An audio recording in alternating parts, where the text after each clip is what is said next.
The South China Sea has recently become a hotbed of military activity. The Chinese have been building artificial islands and putting bases there. The U.S. has been increasing its military presence, and countries in the region have been trying to lay claim to the Spratly Islands. This brings us to one question: why is the South China Sea so important?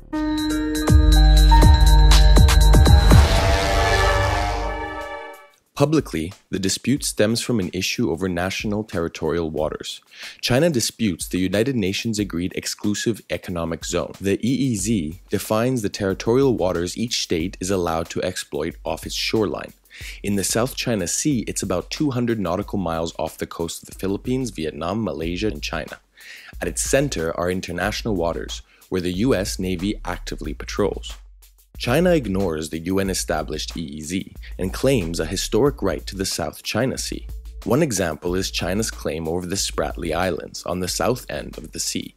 As early as 1947, China followed the 9-dash line, which is a U-shaped claim to a large percentage of the South China Sea and greatly extends its territorial waters over the UN-agreed EEZ. The Spratlys have become a region of contention in recent years, with all the surrounding nations attempting to exert claim to these islands, usually by placing small military bases consisting of as few as 2 people. China has had a creative and systemic approach to asserting claims on these islands. It has been constructing man-made islands by pumping tons of sand and then constructing harbors and military facilities, essentially building bases and extending its influence in the surrounding islands.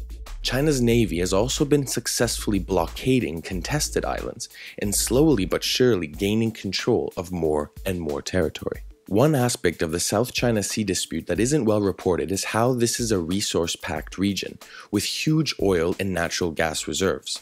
The U.S. Council on Foreign Relations estimates that there is 11 billion barrels of oil and 190 trillion cubic feet of natural gas. This is a resource that an energy-hungry China is seeking in order to offset its growing energy imports.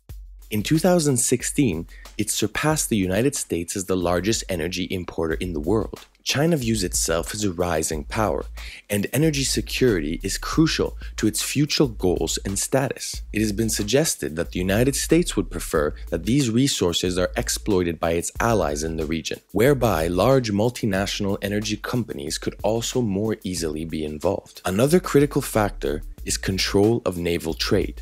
The United States currently has a sizable naval presence in the UN-declared international waters of the South China Sea. The Council on Foreign Relations estimates that $5.3 trillion of global trade passes through these waters. And the United States boasts that part of its presence in the region is to protect that trade. China interprets the growing U.S. naval maneuvers as a threat on its borders and is responding by increasing its naval presence and accelerating its base-building operations in the Spratly Islands.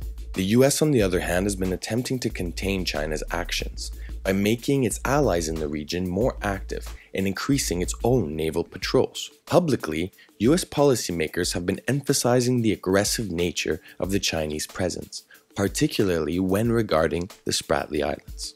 Geopolitically speaking, what is occurring is a clash between a rising China wanting to flex its naval muscle. On the other side is a U.S.-backed coalition, which is attempting to contain China's ambitions, enforcing the UN EEZs, and maintain U.S. hegemony of the international waters of the South China Sea. It is safe to say that the quagmire in this region is just beginning, and I'm sure it will make headlines again sooner rather than later.